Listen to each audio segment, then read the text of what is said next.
Welcome back to another episode of Unfiltered Mumiverse. We are Chris and Jules. Today we have Carrie Sobkowich. I hope I pronounced your last name okay. First-time mom, digital creator, and a host of the podcast called Motherhood is Literally Fcked, where you share raw and filtered reality of motherhood. So very welcome, Carrie. It's very good to have you here. Thank you. Thank you for having me. I'm so excited to be here. We are very happy to have you here. Now, can I ask you, how are you today? And you tell us, the real answer, okay? Not the polite one. I'm good today. It was my day off from work, so I'm actually good. Most days, though, I'm just surviving. I don't know anybody, people make it look so easy sometimes. And so I guess maybe when I was first becoming a mom and I was pregnant, I was like, well, I mean, people on social media make it look pretty easy and not too bad. And they're liars. Most days I'm not okay. I'm so not okay most days. And I get home and I feel like I got smacked in the face the whole day. So, Yeah, it is. It is. That is true. Yeah. Yeah, right? I have one daughter and she's 2. I don't know how people do more. Do you guys do you have multiple children or just one as well, daughter? Okay. I do. I have 2. 3 and 5 years old. What about, forget about me, how are you doing with the 2 kids? Surviving. There's some days there is and there are others. Mm-hmm. Day by day, hour by hour, we're just getting through it. Mm-hmm. Mm-hmm. What about Julia? Yeah. How old is your daughter? She's 5, almost 5.5. Yeah, we have the first child of Christina is the same age as mine. So yeah. Okay. Does it get easier? Yes. Okay, good. I mean, I don't know, Chris, but I think it gets easier with your older boy, right? It's different. Yeah. No, I have to say, and even I have to, with the second one, it's easier because it's more adjust to the first one. But I'm not gonna lie here, I think the first 2 years of the second one are the worst ones. Even from the first, because there are 2 of them wanting you at the same time, and it's bad, but it passes. It'll pass. It passes, yeah. Yes. It gets easier when they already fully talk and they have interest and they like to spend a little bit time by themselves playing quietly sometimes. Oh gosh. It gets easier. The people, they don't lie about that, but they lie about the first 2-3 years. I hated it. I'm so glad you said that because everybody told me that it was so fun and magical and you just feel this bond with your child. And I did not. I was like, me neither. When does the fun start? And maybe it's just my personality. I don't know, but I didn't like being pregnant. I did not like when my daughter was like a potato. She was cute. The baby phase is cute, sure, but I like when people can tell me, hey, mommy, I want apple juice. Hey, mommy, I'm hungry. Hey, mommy, I gotta go potty. So it's getting better there. But when she would cry, I'm like, I don't know what you want. What the fuck are we doing? Is it this? Nope, that's wrong. Is it this? No. And then I would just have a breakdown because I'm like, I don't know. And then it turns out it was the first thing, but a different way. And I'm like, okay, great.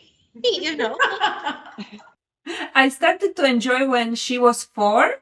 And fully now she's 5.5 almost, and it's different level. It's this, cute moments, less tantrums, almost no tantrums, I would say. It's she's gonna go to preschool soon. So it's different level. So hold on. It's gonna get better. Getting there. Oh, I have hope. Thank you. No, it does. Mine, but the biggest one, the oldest one is a boy, and it's very different. If I compare with Joe's, and the girls, it's kind of easier, the boys, or at least my boy, but I'm suffering now with the second one, Oh my God. Boys they can be just chaos, rambunctious chaos, I hear. My girl is lots of temper tantrums, but she's calm every other time. I hear boys are just do do do do do do do do do all the time. So. Good for you. Yeah. So can you tell us how you started in the podcasting? Yeah, definitely. I love just when people just say how they feel, and they like similar to you both. It's just like, how are you actually doing? And I remember I was looking for a podcast one day, and I was craving somebody to say like, I'm exhausted, I'm not okay, fuck being a mom today. And all of the podcasts that I found at the time were just moms praising being a mom and talking about the beauty of it. And I just was over it. I just did not want to hear that at that day. And I remember thinking, I'm doing this, I'm going to say exactly how I feel. I don't care who I piss off. And I remember driving home from my eyelash appointment is what it was. And I was just thinking of all the episodes, and I said, Kate, and the name just came to me because obviously, like, I'm not sure if you guys heard the term MILF before. It means like, mom, I want to, you know what I mean? Yeah. And I just said, I'm going to just twist it and make it funny. And it's motherhood is literally fucked, because every single day it's just like I feel like I fail before 8 a.m. I'm like, what, a temper tantrum here, there's juice on the floor, my house is a mess. I'm like, I'm not even at work yet. It's so fucked. So that's where it was born. And I just remember sitting there writing out all my episodes and having my intro and my line, and it was all within like the span of an hour. And I thought, okay, this is what I'm doing. And it's almost too kind of like my therapy session for myself, because I just talk to myself and I'm working through my emotions, and then people listen, which is kind of fun, you know? It is. And we love how like honest you are and unapologetic you are.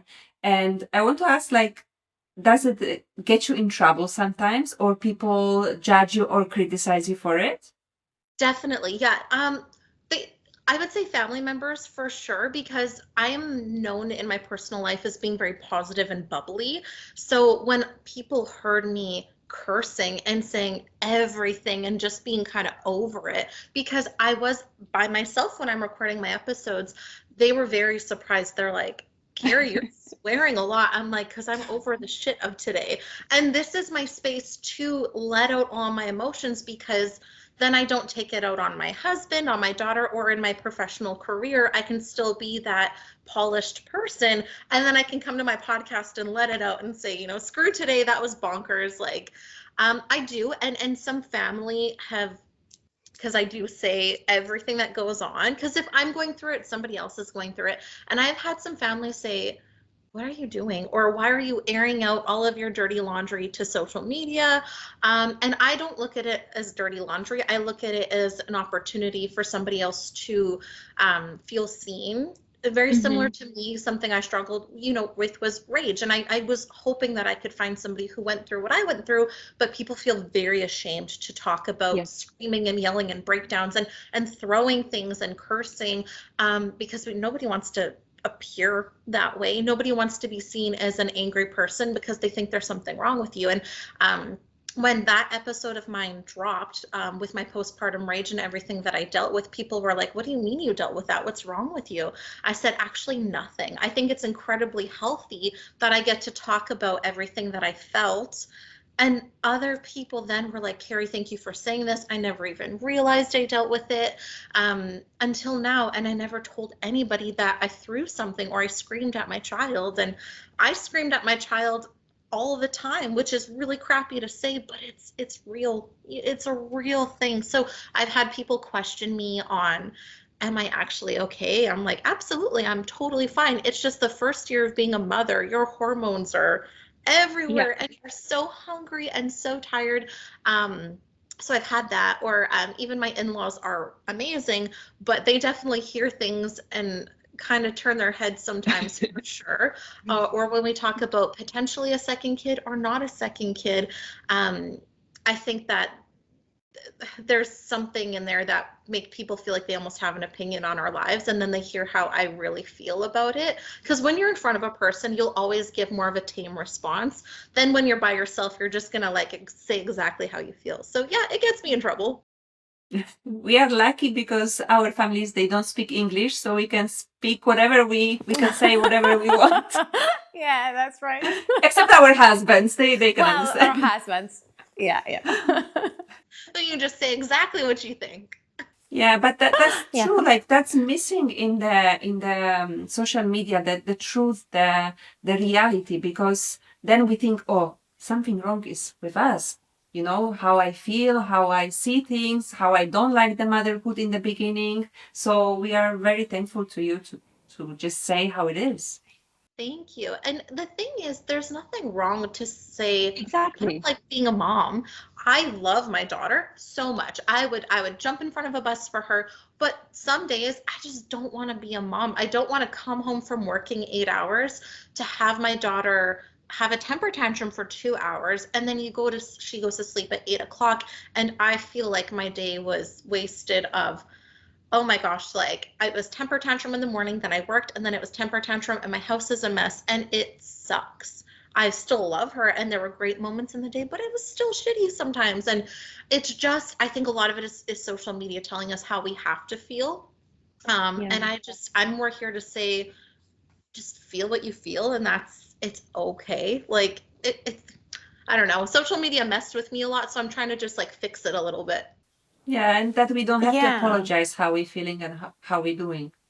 Exactly. Yeah, don't have to apologize at all. We're human, feeling normal Mm. human emotions. And anybody who can make it through a day being a mom with toddlers and working full time, and they're actually okay at the end of the day, I gotta know what kind of crazy coffee they're having or something, and they need to share it because like I don't feel that way. And amazing if somebody actually enjoys it. Like if they truly say I'm meant to be a mom, I get joy every day, even when they're having a hard time. Love that for them. I don't know a single mom like that. I've never met a single mom like that, but There amazing. are some mushrooms or something involved, I Yeah, guess. listen, we talk about this before, Jules. Like, it's impossible, like, to be 24 hours, like, happy, like, being a mom with all that's going on. It's Without the impossible. screen time, without the sweets, without anything. It's Yeah, impossible. without the screaming. I'm Yeah. sorry. Yeah, like, I have to say that too. Like, I scream a lot, but like, I mean, like, it feels like sometimes it's the only way they listen to you. You know? So Yeah, I agree. I So agree. it feels, yeah, we need to normalize that it's okay. Like, we have the right to complain about like what's going on. That doesn't mean like we love less our kids or that we regret being mothers. Like, it's not about that. Mhm. I agree. I agree. Yeah. Right? Yeah, I think, and the more podcasts like this, like us that are out there, to say it's okay if to say I have had a bad day. I think we're going to see a shift, and I think we're going to see a lot more moms asking for help, and leaning on social media in a way that is to support instead of to almost shame for saying how we feel, if that makes sense. Yeah, and make Yeah. them feel smaller than, Yeah, mom shaming is insane. Like I'm a part of so many mom supporting mom groups, and the Okay. shame that goes on, like on Facebook, and the shame in the comments where moms will say, "Hey, I'm at my wit's end. I don't know what to do," and they'll post, asking for advice.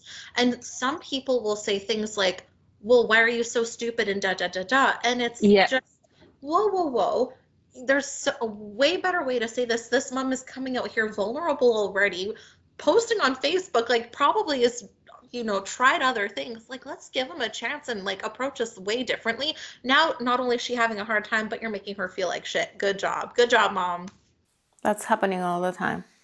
Let me ask you, because in your podcast you talk about everything, right? You talk about, like, so we talk about pregnancy, birth, breastfeeding, sex, like all of it, right? So till now, the moment you are, what has been the hardest part of the journey for you, or what it still is? Like. I love that question. Something that surprised me being the hardest part, I thought it would be the late nights and all of that. It's losing who you are. And I thought I would lose a bit of myself, but I felt like I lost myself entirely, especially for the first year, because not only, I mean, have you given 9 to 10 months of your body for your baby, and we know that going into it, we're ready to give that to our baby, and then you birth, and then you're healing from that, and just I didn't understand the gravity of the hormonal changes that would affect me. I usually am pretty in tune with my emotions, and I'm pretty good at understanding and controlling and adapting, and it totally took me for a loop, and I just did not recognize myself, especially in the moments of anger. I looked obviously in the mirror and I hated the way I looked, even though my body did a beautiful thing.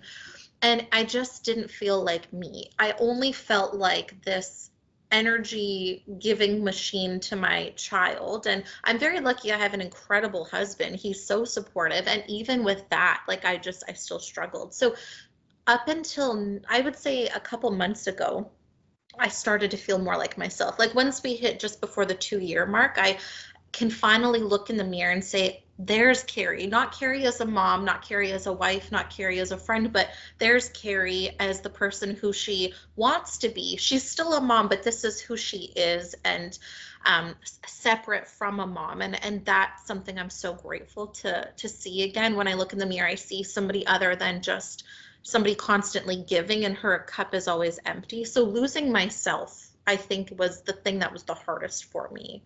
And I'm finally getting her back, which is an emotional thing, but it's really nice to see. With my first one, it was the same, like reaching the 2 years or a bit, like around the 2 years old, I felt like I wanted to maybe not go out and party, like go out with my friends and catch up a bit and be just like by myself.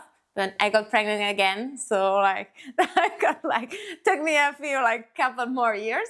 Yeah. And it was the same when the smaller one was like 2 years old. I felt again like, okay, like let's do this. Like let's try to maybe not get back, because we are not going to be the same as we were before. I mean, a version of it. Fully, but, yeah. Yeah, no.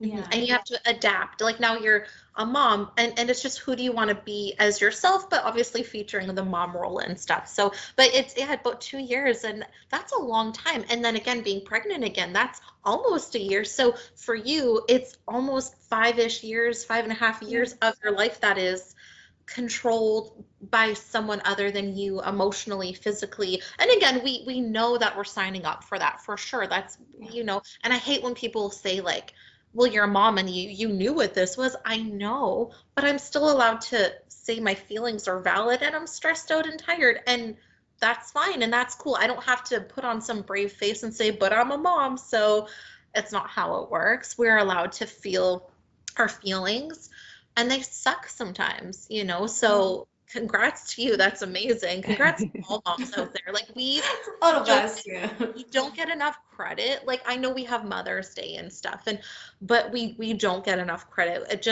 I never looked at moms, obviously, like as anything crazy until obviously now I have a daughter, and every time I see a mom now, I'm like, you're doing a good job. Like, are you okay today? How are you actually doing? And in my job, I sell bras and bathing suits, and I see moms every single day, and I get to relate with them on such a different level. And I get to, like, I try so much harder to, build them up and empower them. And it's good and sad at the same time, because you see how worn out they are, and to offer a little bit of support makes me feel really good. But I praise them so much more than I ever did before. I'd be like, okay, cool, you're a mom, whatever. And now I'm like, oh my God, you're a mom. Are you okay? What do you need? How can I help you? Yeah, you need anything. Yeah, that's right.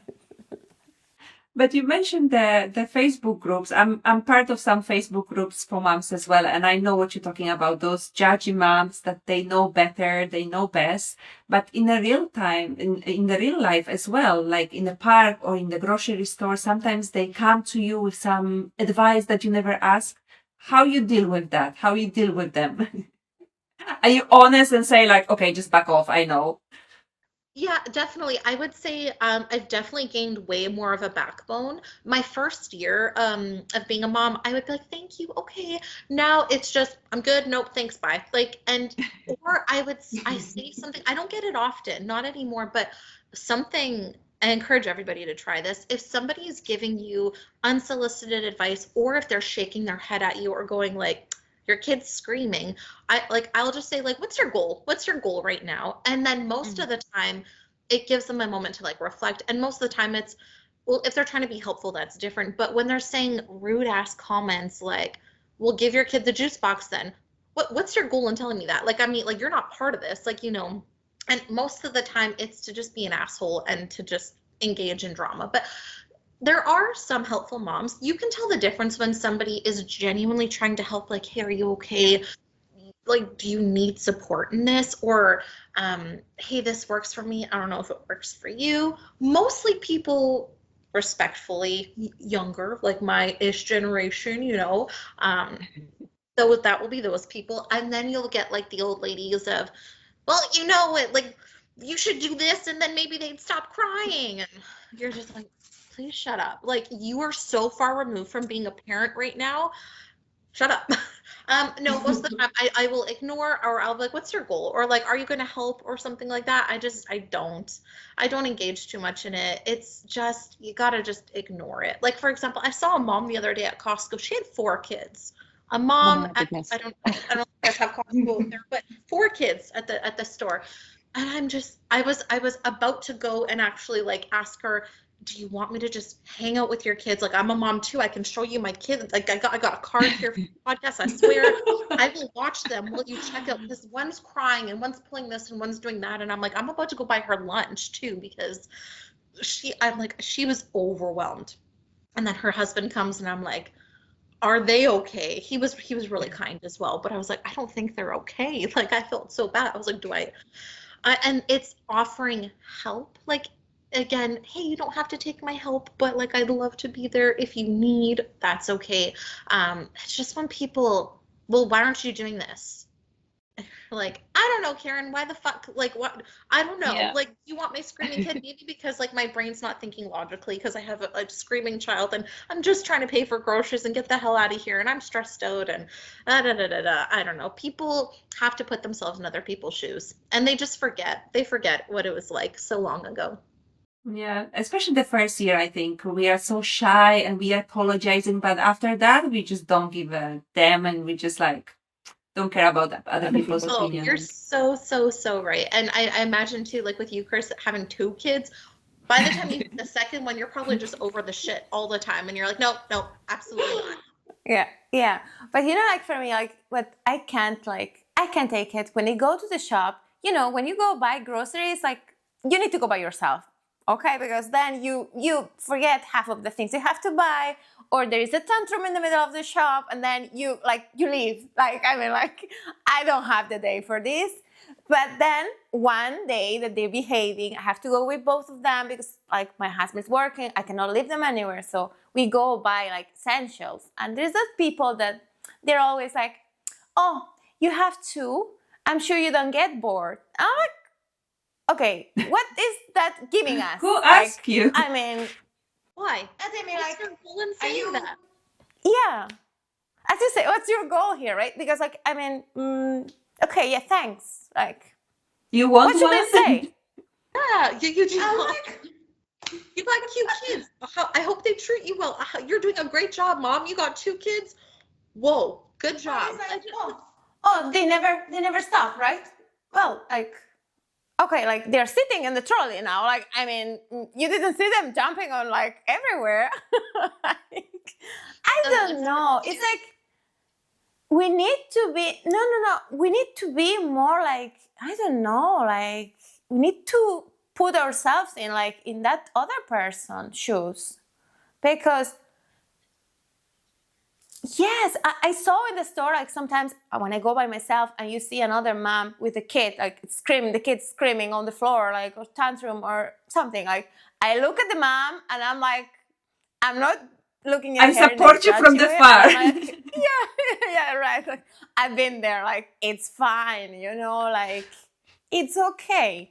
It's okay. We all go through it. There's billions of moms out there, and we're all stressed out and tired and sick of our kids' shit. Like, but we don't need to just say unnecessary comments. Like, we just gotta stop it. Unless you ask, just stop. Just don't say anything. Just like let that mom be. That's gonna be way better. She's already stressed out. Yeah. Yeah, I usually approach a it's mom like- if I'm in the airplane and I see she's traveling alone, and then she's like trying to get the suitcase or something, and then if I sit around, of course, I'm not going all the way from the back to the front, but I ask like, do you need help? And usually they say, no, I'm okay, because, they are so organized in that moment when they're flying by themselves with the child, so, but yeah. Thank God. That's good on them. Traveling, by themselves with the kid. That's superhero stuff.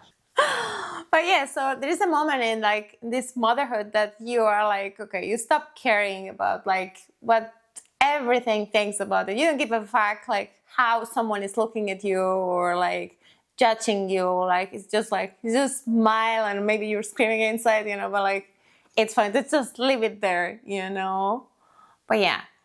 And let me ask you, because you said before, like the hardest part for you was like to reconnect with yourself or find yourself again.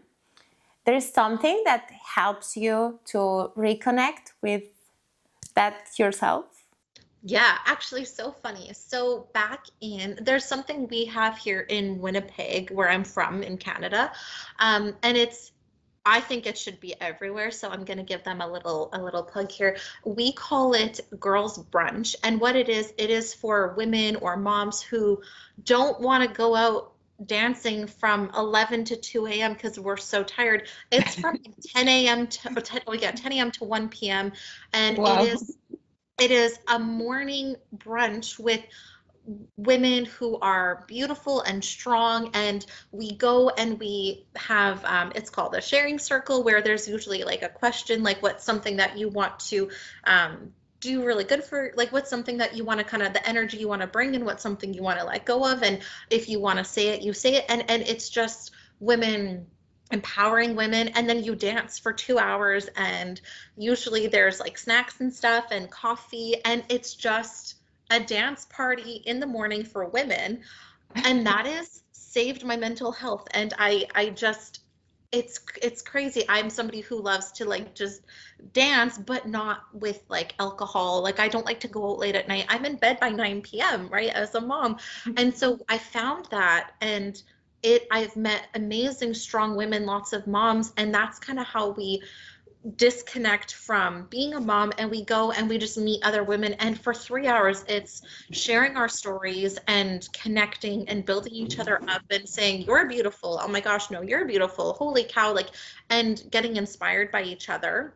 And so that, and then also through that, I've done like some boudoir sexy dancing, which is super fun. And I've kind of felt like my sexy side, because again, when you become a mom, the last thing you want to do is have sex. Like, and if you do, amazing.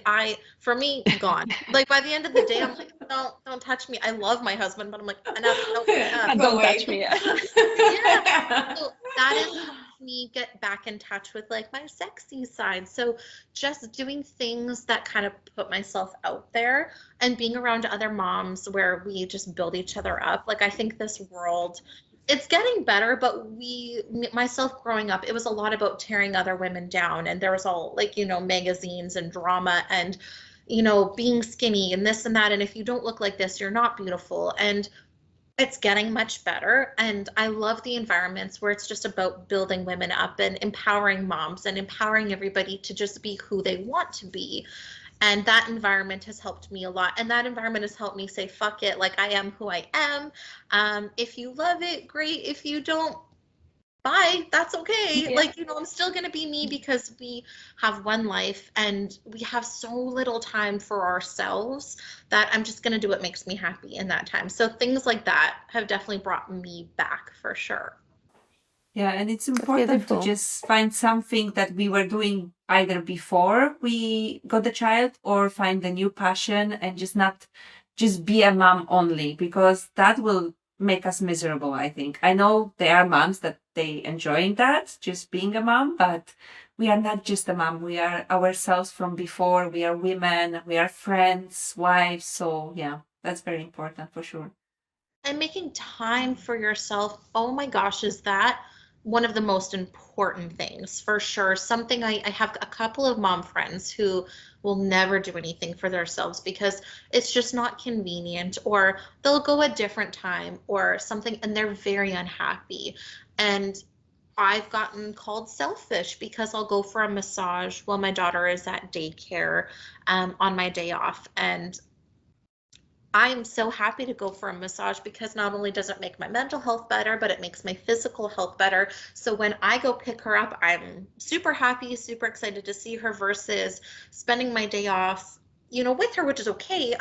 She does a shorter day, but I get the house cleaned. That makes me feel really good. Dinner is ready. That makes me feel really good. And I pick her up and we have a wonderful night versus if I'm with her all day, my house is still really messy. I don't feel like my cup is full. I feel very drained. Like, go do something for yourself if you're a mom. Like, make the time, even if it's not convenient, make some time convenient if you can. If you don't have a supportive partner, try to figure something out or get a new partner. Especially with the mental load that I don't know why, but we have this mental load, the never ending list, and we always women taking that mental load on ourselves. And since we all have daughters, do you think this is our responsibility to teach them, to show them that parenthood, household stuff, it's shared responsibility? Or do you think this will change ever, that we will be raising daughters that will say, no, it's not my responsibility to clean, cook, do the laundry, it's our responsibility in the relationship? Love that question.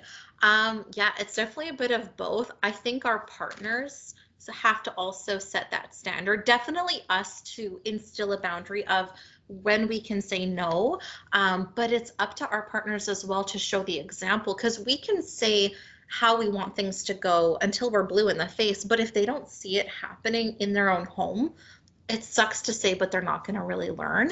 My partner, wonderful. I praise him all the time. Like he has such a big head, but he will take on as much as he can. Obviously, like the mental load, he'll never really understand. I don't think men physically could, because it's hardwired into our brain that it's always going. We're always planning. We're always thinking of something.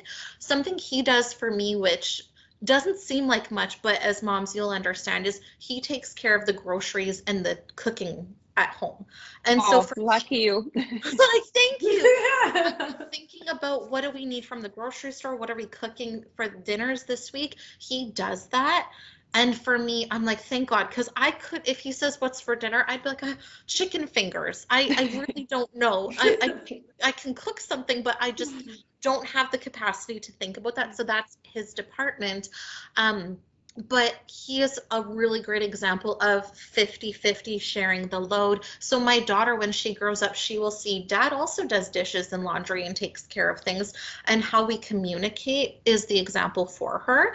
I think if you don't have the best partner to show, I think a really good alternative, yes, letting your child know. In the future, this is what we're hoping to see. I would love to see a partner for you that will take that load off of you and you can share. And this is what I'm hoping for you.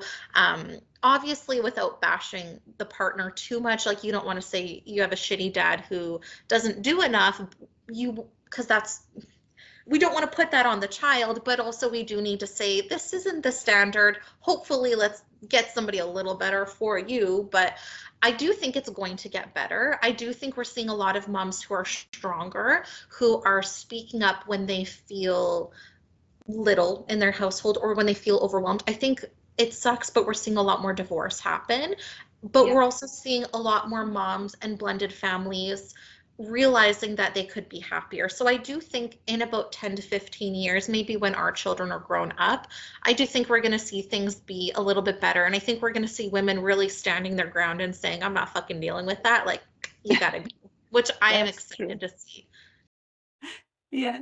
And Chris, also for you, like raising a boy and teaching him the way, like, showing him that it can be different than it was for our husbands when they were growing up. Yeah, listen, and if I look back, like I have a brother as well, so it's 5 years in between us. I'm the oldest one. Okay, so I remember when we were at home, because it was a different times. My dad used to do nothing at home. Mom was doing everything, like setting the table, everything, right? We were finishing eating, and each of us had to take their own plate and take it to the kitchen, because you're a boy, but like you have the same rights as your sister. Like everyone is doing the same in here, but it wasn't like that. But like, my mom was trying like to implement that.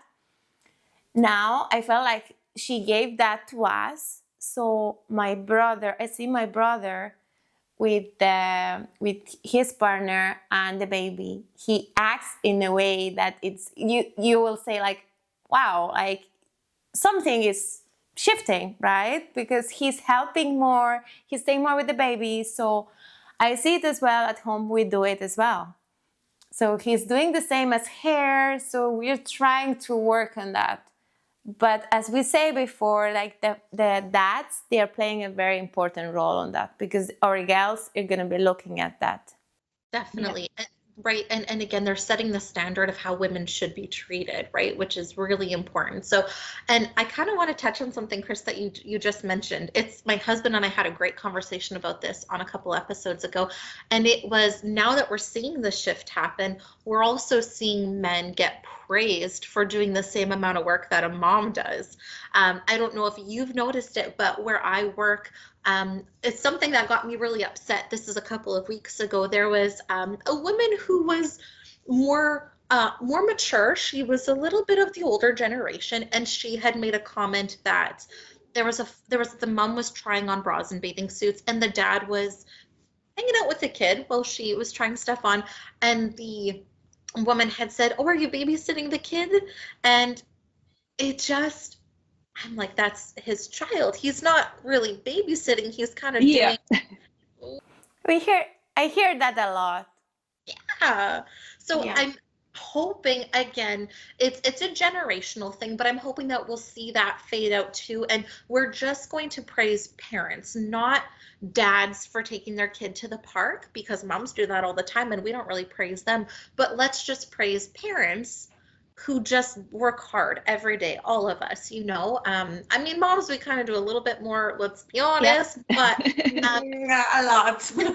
a lot more, you know, and the mental load itself. But something like, I get really bothered when dads get praised for doing the bare minimum. But yeah, it's even like in school, when you go to school to pick up your kids, like how many dads you see there? Like, at least in my kids' school, like they're very little, you know, and it's something that it needs to change.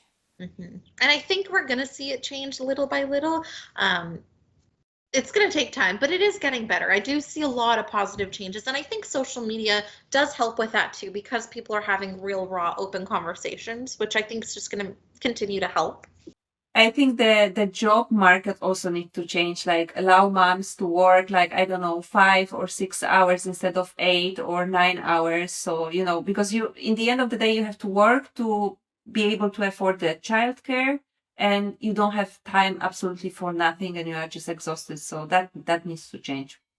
I agree. I do think that, I don't know about where you're from, there's talks of 4-day work weeks or shorter shifts for, you know, now I don't know if it'll be everywhere for everybody, but I do think that you're right. That would help if moms had something that would allow us to even 5 or 6 hours where we could drop the children off at school, you know, have work maybe like a 9 to 3, go get them from, you know, school again and be able to do these things, because mom burnout is a real thing and it's happening a lot, and it's, even when you have a lot of support, you're still burnt out all the time. I know I am. Yeah. And you know, I guess being just a staying mom home, like it's even harder than go to work, okay? Because when I had my second kid, I was at home and I was like, there was like point of my life, I was like, okay, I can't continue like this. I'm going crazy. We're just talking with babies and like, you know, like I can't do this. I'm a very social person. I need to talk to people, like I can't. So when she was 1 year old, I had to put her like at the crash, like, and I went back to work. But then, as we say, it's very difficult to find a job where what you can do when you have 2 babies. Or even 1, you know, because like I was lucky, I found something from 9 till 2, which allows me to drop my kids at 9 o'clock in school. I go to work a bit later, so I get out a bit later than 2 o'clock. So, and then I pick them up at 3:30. and I have those 2 hours for myself or to do like whatever needs to be done. But it's very difficult. Everything is 9 till 6. How you do that? Plus commute. Yeah, plus exactly. Yes, definitely. I do 9 to 5:30. I get home just after 6. So my day is my daughter waking up at 6:30, then it's go, go, go, go, go, go, go. Daycare, I get to work. I drop her off for just after 8. My commute is about 40 minutes. I get there, and then work, and then I'm off at 5:30, get home just after 6. We're eating dinner and we're playing, and I'm trying to be super mom, and then it's 8 o'clock, and I'm like, and there's no weekends for ourselves only anymore to just recover, It's exhausting, and I don't know what's gonna happen and stuff, and I don't know how it is for you guys in Canada. It's very expensive to live right now, very very difficult, where you need 2 people working full time to be able to own a house and to pay and to get by. And my husband and I are lucky, we're in a good spot, but you can't be a stay-at-home mom here really unless your partner works 2 jobs, and then you don't really see them, and then you're a stay-at-home mom going crazy and your partner's getting home late and they're exhausted, and it's something's got to be fixed somewhere. But you know what I saw in the news? Like, I think it was this week. Like in Spain, in the south of Spain, they open a restaurant. Like, for you to be able to work in there, you have to be a mom. Okay? It's a requirement. And the contracts are like 4 or 5 hours. So you can go pick up your kids in school, like drop it or come back, but there's just like, it's the first time they do that, and they're expecting like another restaurants or places they're gonna catch up as well, and they're gonna try it because it's like it's amazing. Like, we really need this. I mean, I kind of adore that idea. Oh my goodness! In order to work, you have to be a mom. That is really cool. I don't think we have anything like that here, but that would be a really cool thing.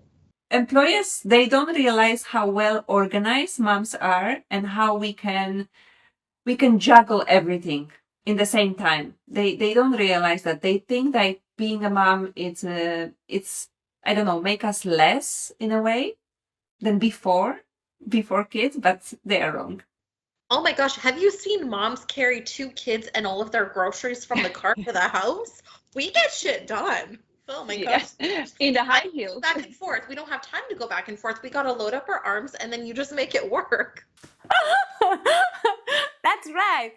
You never like cook like with your kid holding and opening the oven or doing stuff, and then your husband is holding the kid and he needs a tissue that it's like 1 meter away, and he's asking to you like, "Can you pass me that?" I'm like, sure, like I do this. You can do that. we can do everything. That's a really cool thing. That's a really good business idea. Maybe I'll put that in the back of my head, and then maybe I'll open my own business in Canada. That would be really cool. That could be great. so I really love this conversation. I would like to ask you, like, if you could say something to new moms or first-time moms, or like not even like any kind of mom, what would you like them to know? I think I'd like them to know that everything they do is good enough, because as moms, we always think that we can do better. We always think that we have failed. We always think that, like the end of the day, we could have cleaned the house more, or spent more time with our kids, or made a healthier meal, or did they eat enough, or, there's so many things that we think about. And I think something as simple as just like, we're good enough. What we did that day, it was good enough. We don't have to be perfect. There's no such thing as a perfect mom. Any mom out there who has her house perfectly cleaned and these gourmet meals and all of that fun stuff, they probably have a cleaner. And I love that for them, but it doesn't exist. Like, what matters most is just like love that you give your kids. They're going to remember that more than anything. Your kids don't give a shit about how clean the house is. And if anyone's going to come over and they know you have a kid, and they are going to go, oh, they can go. They can leave. Fuck those people. No. Give them a brush. That's That's fine. not here. I think just like you're good enough. That you're good enough as a mom. You really are. Don't be so hard on yourself. Yeah. Stop being so hard on yourself. You're good enough. Period. Yeah. I like that. I agree. second that. And we should take the small wins, we should take the small moments like, okay, the child ate today something. Good enough. Yes. That's a win of the day. We didn't fight for the clothes this morning. Stuff like that. It was only 2 temper tantrums. What? Yeah. I agree. And my husband and I try really hard when our daughter goes to sleep to say, okay, like what good thing came of today? And the house looks like shit. That's okay. But our daughter, she read a new book and she like loved it, or she loves Frozen, so she's singing a lot of Frozen songs, and she actually got more words right. And you try to think about the little things, like like you said, they ate something. It wasn't terrible. Played outside. It was a lot of fun. Because what will they actually remember? Think back to when we were kids. Like, I couldn't tell you what my house looked like. I could tell you how many hugs I got. Did I get a hug every night before bed? Did I hear I love you? I don't even remember, did I eat dinner sometimes? Like, yes, probably, maybe. Some things I hated, sometimes the things I loved. I remember my mom trying. Those things matter. Showing up. I definitely remember when my parents showed up and when they didn't. So those things really matter, and they're so important. So just kind of think back when we were a kid and what mattered and try to implement that. Yeah. I love it. Yeah, I love that. Carrie, before we finish, could you tell us where our viewers can find you and more about your podcast, please? Yeah, definitely. So you can find me on Instagram. I mostly focus on Instagram at MILF Podcast, or Motherhood is Literally Fucked. I usually post a new episode every Wednesday. I'm kind of shifting a little bit too into, I'll always do my original content, but I'm going to be shifting into more like mom advice, where I'm going to be reading from anonymous posts on mom groups and kind of just lending advice that way as well. I think it's really cool. So Yes. right, it would be so fun. So you can always reach out to me too. I love getting messages from other moms. I love hearing other moms' experiences. Those make my day. Or just moms in general reaching out and creating a community. It's so special and so important. So yeah, mostly on Instagram is where you can find me. Thank you so much for being here. Thank you for your time and joining us on your day off. We hope the rest of the day is amazing for you. It was so nice. This was so fun. You two are wonderful, and hopefully we get to chat again soon and meet again soon. So it was very nice to connect with another mom in the same situation as we are, but in the other side of the globe. Yeah, very nice. Thank you, Carrie, for joining us today. And if you like this episode, please like, share, comment, and let us know what do you think. Or subscribe so you don't miss an episode. And take care. Be kind to yourself. Till next time. Bye. Bye.